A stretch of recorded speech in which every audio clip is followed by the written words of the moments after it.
खबर नागौर से है, जहां शिक्षा एवं पंचायती राज मंत्री मदन दिलावर ने कहा कि हमने शिक्षा के गुणात्मक सुधार के लिए परीक्षा व्यवस्था में अनेक कदम उठाए हैं, जिससे विद्यार्थियों को उनकी मेहनत का अनुकूल परिणाम प्राप्त हो और वे अपने परिणाम से पूर्णतः संतुष्ट हो।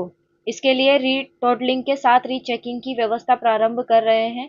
साथ ही परीक्षा में प्रश्न पत्र खंडवार अलग अलग बनवाने की व्यवस्था शुरू कर रहे हैं, जिससे कि पेपर आउट होने की संभावना नहीं रहे। 18 दे दे, 19 दे दे, 20 दे दे, तो फिर बच्चे को इधर से भी 20 मिल जाते हैं, तो उस 80 में 13 ही नंबर लाने होते तो बच्चा पास हो जाता है। जो 80 में से 13 नंबर लाएगा बच्चा, वो पास तो रिकॉर्ड पर तो हो जाएगा, लेकिन उसको हम शिक्षित नहीं बोल सकते, अच्छा नहीं बोल सकते। लेकिन सरकार का नियम है, इसलिए हमको पास करना पड़ता है।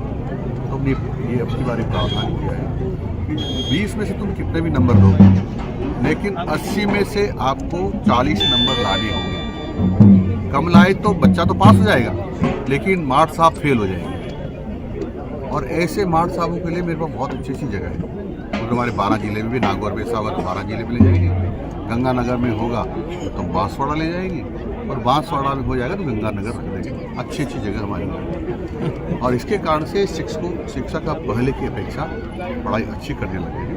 और क्योंकि शिक्षक बहुत अच्छा पढ़ा रहे हैं, तो मेरी अपेक्षा है कि अब ऐसी नौबत नहीं आएगी कि किसी अध्यापक के खिलाफ हमको एक्शन लेना पड़े। परंतु ये बताना जरूरी है ताकि शिक्षक को ध्यान रहे, ताकि वो पढ़ाने में न्यूनता न रखें। ये हमने किया है। दूसरा मैंने आपको बताया था यहाँ कि बोर्ड की परीक्षा में रिजल्ट आने के बाद जब बच्चे को पता चलता है कि मेरे अंक कम आए हैं, मैंने जितना लिखा था उतना अंक नहीं आए, तो रीटोटलिंग करने की हमारे यहाँ व्यवस्था है। तो रीटोटलिंग कराता है। कई बार रीटोटलिंग में भी नंबर बढ़ जाते हैं, पर कई बार नहीं बढ़ पाते। तो हमने देखा कि बच्चा जब कॉन्फिडेंस से कर रहा है कि उसको कम नंबर मिले हैं, तो इसका मतलब रीचेकिंग भी होना चाहिए।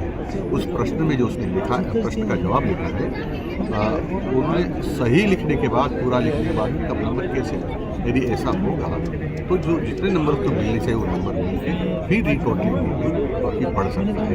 तो बच्चे को कभी ये नहीं रहेगा कि मेरे साथ अन्याय हुआ है। अदरवाइज कई बार लगता है कि मेरा अच्छा पूरा लिखने के बाद भी और मेरे साथ अन्याय हुआ है। तो रीचेकिंग की व्यवस्था हमने अब की बार हम गणित विषय से करने जा रहे हैं, पायलट प्रोजेक्ट के रूप में। यदि ये सफल रहा तो पूरे सभी सब्जेक्ट में इसको लागू करेंगे, ताकि किसी भी बच्चे को संशय नहीं रहेगा कि मैंने जितना लिखा उतना नहीं मिलेगा। सर, अभी बोर्ड की परीक्षा चल रही है, आने वाला सत्र होगा, रिक्त पद किस तरह भरेगी सरकार? कहीं रिक्त पद? अच्छा पूछा मित्रों, कांग्रेस ने 5 साल से कोई प्रमोशन नहीं किया, क्योंकि प्रमोशन से कई सारे पद भरे जाते हैं और इसके कारण से कई सारे पद खाली थे। माननीय मुख्यमंत्री जी भजन लाल जी की शर्मा के निर्देशन में हमने डिपार्टमेंट को निर्देश दिए कि सभी प्रकार की डीपीसी होना चाहिए, यानी जो जिनकी पात्रता है ऐसे सब लोगों का प्रमोशन करना चाहिए। और हमने अभियान चला करके तो 25,000 शिक्षकों का हमने प्रमोशन कर दिया है। 3rd ग्रेड से 2nd ग्रेड जो होने उनकी बाकी है, कुछ कोर्ट में कुछ मामला है, कोर्ट में भी हमारी बात को अच्छी तरह से रख रहे हैं। मुझे लगता है कि 10-15 दिन को रास्ता निकल जाएगा और 25,000 के आसपास वो प्रमोशन हमारे हो जाएंगे। इसलिए 1 साल में 50,000 प्रमोशन करते हुए सफल रहेंगे, बहुत सारे पद भर जाएंगे। उसके अतिरिक्त हमने 12,000 पदों की वैकेंसी निकाली और भर गए हैं। इसके अतिरिक्त भी आपने सुना होगा कि माननीय मुख्यमंत्री जी ने 4 लाख सरकारी नौकरियां देने की घोषणा की थी। उसमें से मेरा अनुमान है कि 50% के आसपास शिक्षक हमको मिलने वाले हैं, तो उसके बाद सारे पद भर जाएंगे।